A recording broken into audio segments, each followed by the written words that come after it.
विषय आहे की जो गारगोटीमध्ये सार्वजनिक बांधकाम विभागाची विक्री करण्यात आली त्या प्रकरणी महाराष्ट्र शासनात संबंधित पालकमंत्र्यांनी तक्रार दिल्या होत्या त्या चौकशी कामी आपले कोल्हापूरचे जिल्हा निबंधक तथा मुद्रांक जिल्हाधिकारी बाबासाहेब वाघमोडे यांनी संबंधित समितीला खोटा अहवाल दिला.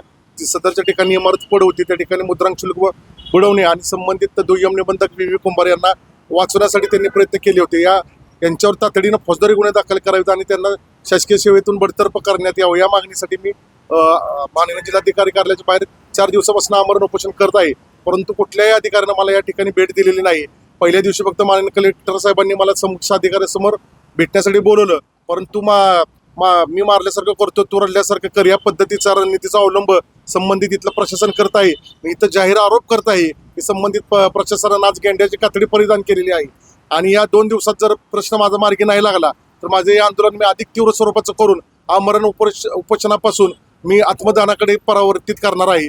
तरी संबंधित प्रशासनानं तात्काळ याची दखल घेऊन आज पावसाळी अधिवेशन चालू आहे. अधिवेशनात हा मुद्दा तात्काळ उपस्थित करून संबंधित अधिकाऱ्याला बडतर्फ करण्यात यावं ही माझी प्रामुख्याने मागणी राहणार आहे. जिल्हाधिकारी म्हटले की आम्ही तात्काळ चौकशी लावतो, परंतु कुठल्याही कागदोपत्री काही याच्यामध्ये बोलणं झालेलं नाही.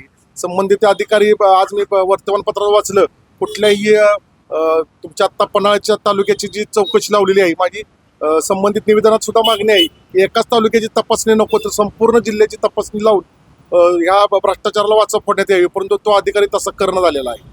काय तरी माझी परत एकदा मागणी आहे की जे मागच्या 1 मे 2025 साली लोकांची गैरसोय होऊ नये म्हणून एक नोंदणी एक जिल्हा हा प्रकल्प महाराष्ट्र शासनाने राबवला, परंतु याच्यामध्ये पूर्ण दस्तन्याय नोंदणीची तपासणी करण्यात यावी ही माझी मागणी राहील.